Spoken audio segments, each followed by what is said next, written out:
I would mark up these ones as well, just to get, I would be getting a general area for the liquidity in that area. And I also have this one, which is up here. So it gives me an area, if anything, this one would get hit, and the 161 in this case would not get hit. But like these ones in between would have. So it gives me a general area for, ideally the areas of interest. You're looking for an area where there's a lot of retracement happening.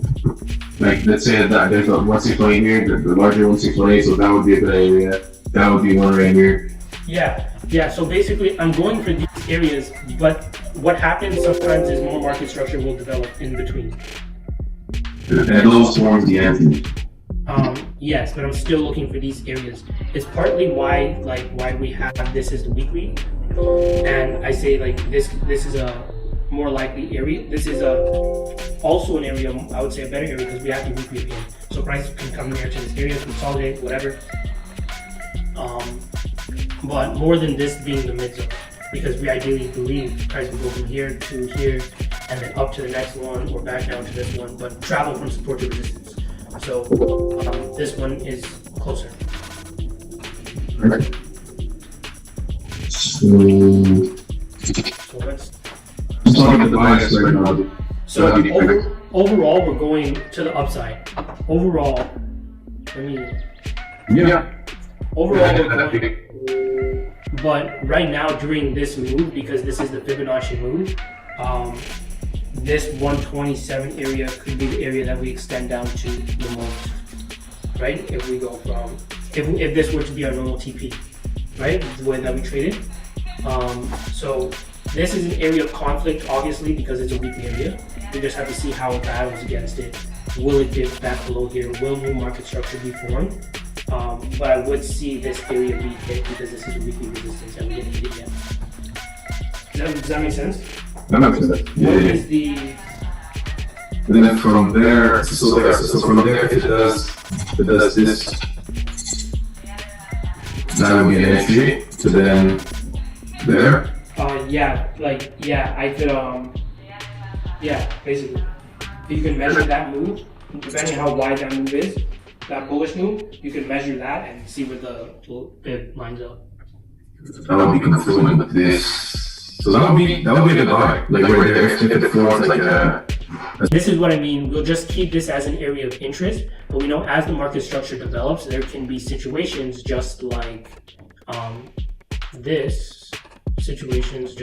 this, where we have this move, which gives interest to this, but we have these moves, which give interest to something down here, right? So different time frame things. We're just mixing up. I could get stopped out here, but I'm still going with the higher time frame move, essentially. Also, how can I say that? I'd say in terms of, technical analysis and risk management and managing like the numbers, what's the importance between the two? Like, is it like 50% technical analysis, 50% risk management and numbers, or is it more like 70% risk management, 30% analysis? Probably more like 10% analysis and 90% risk management. Like it's more just about risk management. Yeah, so that's the thing. At the end of the day, technical analysis, it's not even that important, right? It's just having a systematic approach. You need, no matter, like there are certain things to a trading plan that we should put in place, certain things that will make, basically put the odds in our favor, give us an edge in the market. And there's many ways to go about them. You can go about them whether trading moving average or whatever, but generally you want to risk less to gain more. If your trading plan, if you have let's say a 90% winning average, you can probably be risking $1 to make 50 cents, you know? So basically, ratio, you know? So it's like, I don't really go more with win rates. I think that like that just it's not the logical way to win. No matter what the win rate is, I can still be successful if the win rate's low. If I'm risking 1 to gain 10, or I'm risking 1 to gain whatever the case. But my winners will make up for my losers. That is the general concept of investing. Yeah, that's why you need a sample of traits to understand. So there's these two areas, the 127 and the 161. This one goes in line with the support I had. I could go for both of them. Let me just see what the risk reward and everything is.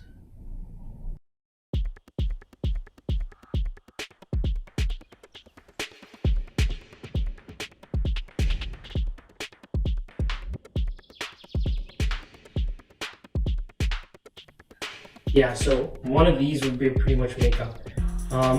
I don't really want to do the 127 level, and that's for risk management reasons, because the interacting candle is right here. Let me delete these. Interacting candle is right here, and so the stop loss should go right there. But we have another really big wick candle right here, which goes right down there, which is going to be the stop loss for the 161. So I kind of really realistically want to make this stop loss like this, which gives me, I can do this too because it's more than risk reward GMP, so I can do that too. But realistically, this is where I want to place the stop loss because there's that wick there. But now that I see what the risk reward is, I can do that. I can do that. So you have both entries running at the same time if it triggers. Yeah, as long as the stop loss doesn't get pulled. Or, yeah, as long as they get pulled. So basically we have potential TP1 here, negative 27, negative 61, and then we also just have the weekly area.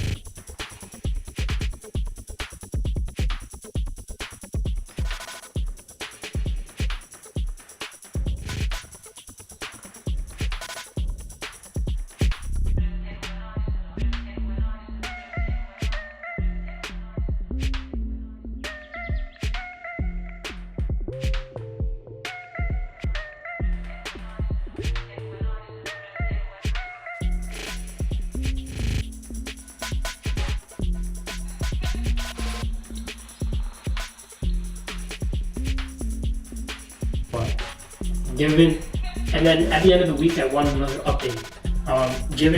And I'm gonna go with buying, given the fact that last week was this bullish advancing week. Last thing that we did was break above this resistance, and that's what we're looking for when we use this on the fib, the break above, and then we look for the retest to go below, which this will be below this area. To go back to the upside. If not, then we'll come back to this area and we'll stall, or we'll try to go back to the downside.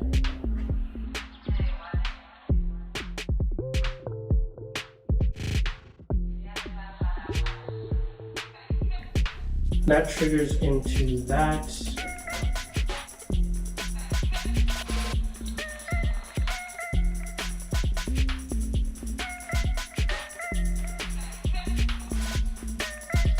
Would actually with this one. Yeah, I would have that measured and look to see if we can pull back into that. Alright, interacting candle right there. Keep that in mind. Stroking. Again, see when it starts going back up that. So just that. Match stuff with this. Around the break even. Yes. So, okay. Let's see. If we go back here. Let's say when I realized near the time is that would have been, that would actually close at 5 a.m. I'd be sleeping, but that's a position, that's a place where I'd like to move like stock over here or over here, right? Yeah, because there's structure there. Yeah, so basically here, right? That would be decent. Yeah, I would say there because we basically have this here and this here. And then there's this. True. Alright, so I'll put that right here. Nice. 8.6. 8.6, yeah.